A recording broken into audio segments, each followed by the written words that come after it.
NBA Countdown, presented by Mountain Dew.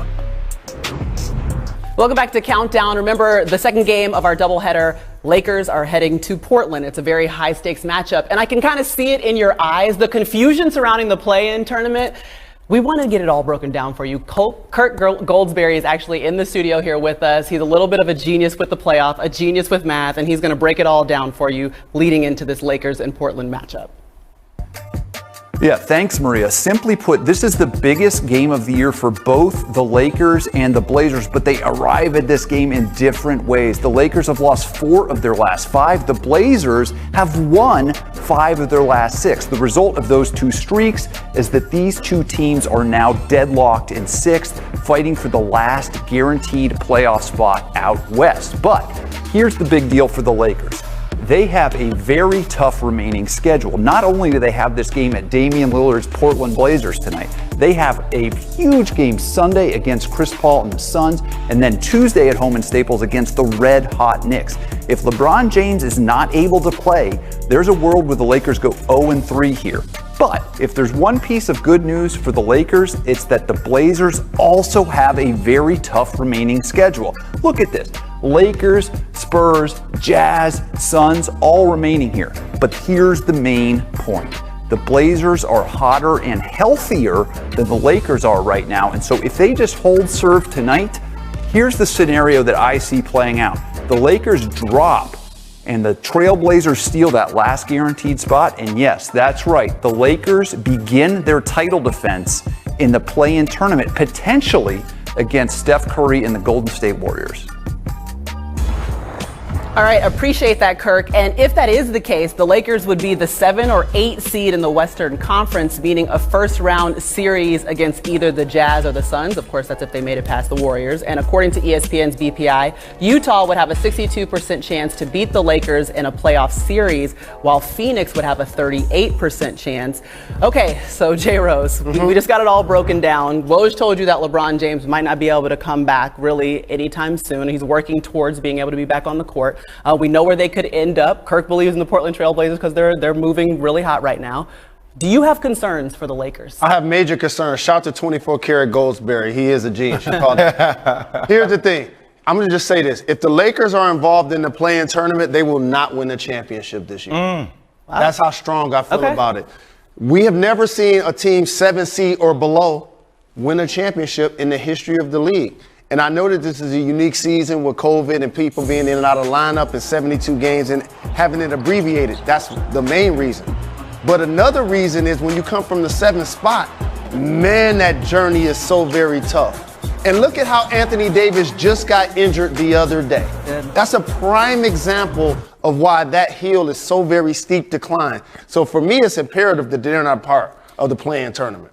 It's hard for me to bet against LeBron James, because I'll take LeBron James at 80%. I still think he's better than 90% of the league at 80%. He's still that talented.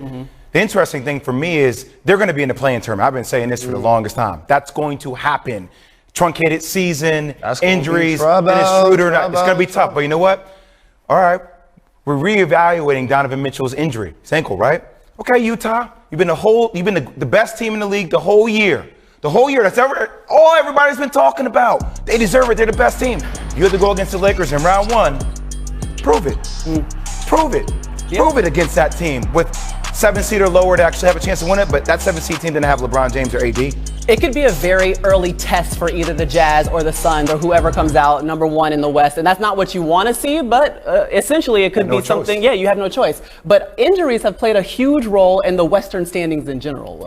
Injuries and COVID. Yeah. And for the Lakers right now, not just LeBron James out with the ankle, but Dennis Schroeder out into health and safety protocol at least another 7 days. And so they certainly are going to miss him tonight against Portland.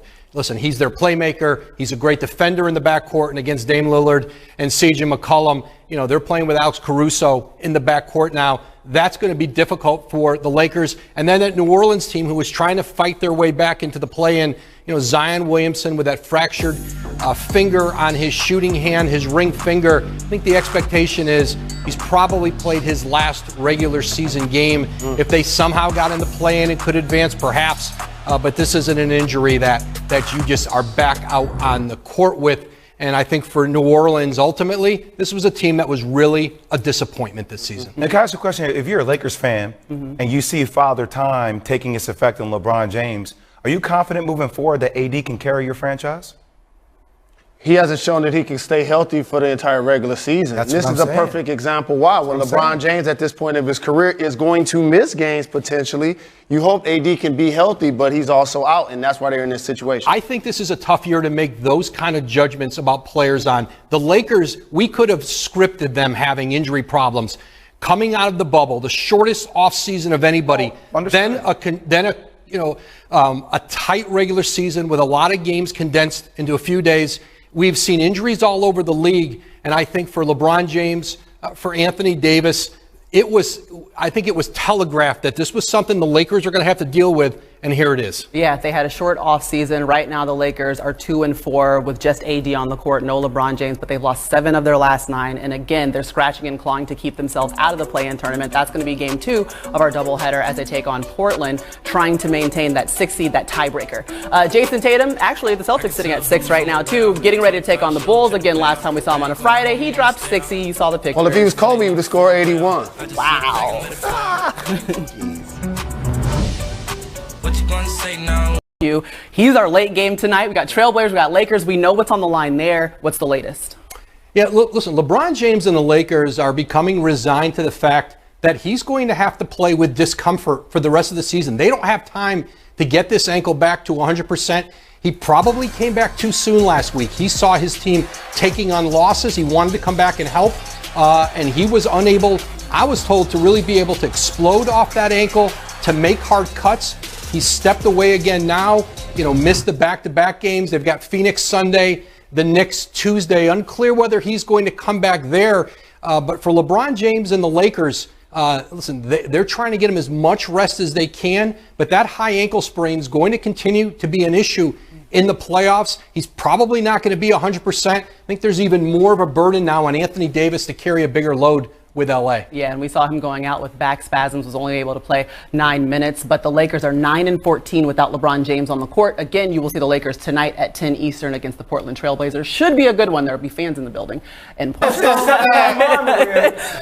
good news is, Jay Williams, hey, look, you're back just in time. We're calling it the play-in party because we're trying to figure out who's going to end up in the play-in tournament. And since we got Celtics and Bulls coming your way, let's take a look at the Eastern standings because, again, with just 1 week left, that means just about 6 games left for every single team. It's still packed in the East. Teams 4 through 7 are separated by just 2 games, and right now the Celtics are 6th, but they have the same record as the Heat, and both of those teams are looking to avoid the play-in tournament. Obviously, you're trying to stay above 7. 7 through 10 are going to be in the play-in tournament. That's not where you want to be. The ESPN BPI gives the Celtics a 28% chance of making that play-in tournament. Jay Will, since you're back for the first time like you never left, let's start with you.